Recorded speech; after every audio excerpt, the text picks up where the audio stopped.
Quite frankly, there's no excuse that this apology took 50 years to make.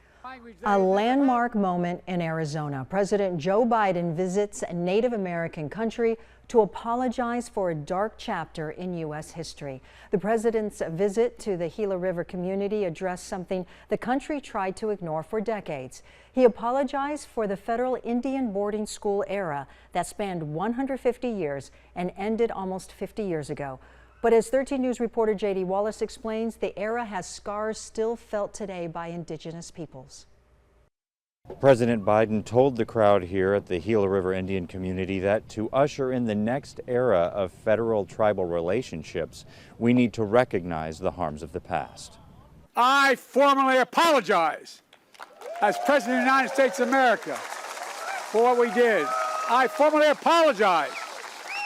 President Biden's apology also recognized how thousands of children from Native American, Alaska Native, and Native Hawaiian communities were taken to more than 500 boarding schools far away from their homes to assimilate them and remove their culture during the 19th and 20th centuries.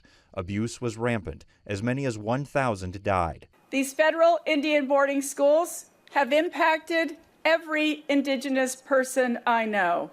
The first Native American cabinet secretary, Secretary of the Interior Deb Haaland, took the results of a Department of Interior investigation to President Biden, who agreed the apology was necessary. It's long, long, long overdue. Quite frankly, there's no excuse that this apology took 50 years to make. We can't change the past, but at least we heard the words. You can't change the past of what happened. But an apology is good, it's appropriate. Gila River Indian Community tribal member Ivan Whitman knows the stories of children spending their youth away from their parents. And while the past can't change, President Biden hopes to assist tribal future. We're finally modernizing tribal infrastructure, for God's sake. The president pointed out billions of dollars for internet connections as well as physical bridges and roads on tribal lands and restructuring federal funding to defer to tribal decision-making, trusting their judgment on a day the president apologized for a lapse of the country's judgment that lasted generations. That's who we are.